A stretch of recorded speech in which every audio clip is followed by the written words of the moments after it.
పెద్దపల్లి జిల్లా రామగుండం నియోజకవర్గం ప్రగతిశీల Singareni contract workers union TUCI ఆధ్వర్యంలో ఆర్జీ1 డివిజన్ సిఎస్పి రైల్వే మెయింటెనెన్స్ కార్మికుల సమావేశం జరిగింది. ఈ సమావేశానికి ప్రగతిశీల సింగరేణి కాంట్రాక్ట్ వర్కర్స్ యూనియన్ రాష్ట్ర ప్రధాన కార్యదర్శి తోకల రమేష్ హాజరై మాట్లాడుతూ విధంగా కనీస వేతనాల అమలు కోసం, హై పవర్ కమిటీ వేతనాల అమలు కోసం, అదేవిధంగా జీవో 22 అమలు కోసం తదితర డిమాండ్ల సాధనకై సింగరేణి వ్యాప్తంగా అధికారులకు వినతి పత్రాలు ఇచ్చేటువంటి కార్యక్రమం అన్ని డివిజన్లలో కొనసాగుతూ ఉన్నది.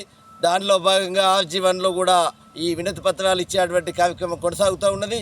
ప్రభుత్వం, రేవంత్ రెడ్డి ప్రభుత్వం ఇప్పటికైనా సింగరేణిలో పనిచేస్తున్నటువంటి కాంట్రాక్ట్ కార్మికులకు వేతనాలు పెంచే విధంగా చర్యలు తీసుకోవాలి. ఎన్నికల్లో గెలిచిన నెల రోజుల్లో వేతనాలు పెంచుతామన్నటువంటి రేవంత్ రెడ్డి ప్రభుత్వం ఏడాది కాలం గడిచినప్పటికీ కూడా ఒక్క పైసా వేతనం కూడా పెంచలేదు. 5,000 రూపాయల లాభాల వాటా ఇచ్చి చేతులు దులుపుకున్నది.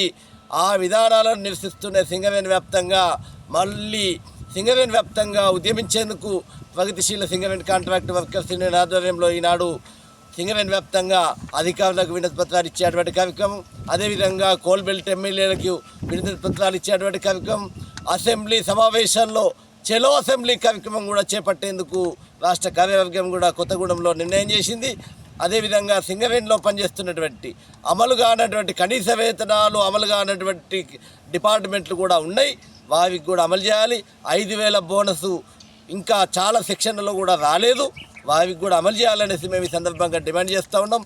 బి కేటగిరీ వేతనాన్ని రామగుండం పారిశ్రామిక ప్రాంతం అంతా కూడా వృడా కిందికి చేర్చినటువంటి ప్రభుత్వం అదే దిశలో ఈ ప్రాంతంలో పనిచేస్తున్నటువంటి కాంట్రాక్ట్ కార్మికులందరికీ కూడా బి కేటగిరీ వేతనాన్ని తక్షణమే అమలు చేసే విధంగా సింగరేణి యాజమాన్యం తక్షణ చర్యలు తీసుకోవాలనేసి ఈ సందర్భంగా డిమాండ్ చేస్తూ ఉన్నాం.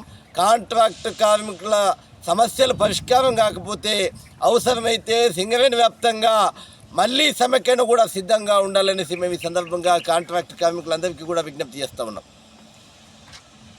ఈ కార్యక్రమంలో పిఎస్సిడబ్ల్యూయు టీయూసీఐ నాయకులు కొయ్యాడు శంకర్, మాట్ల సమ్మయ్య, శనుగురపు కృష్ణ, వి కనకయ్య, గంగుల వెంకటేష్, గాజుల రమేష్, గడ్డి రాజు, చిన్నయ్య, నేరేళ్ల రాజేందర్ తదితరులు పాల్గొన్నారు.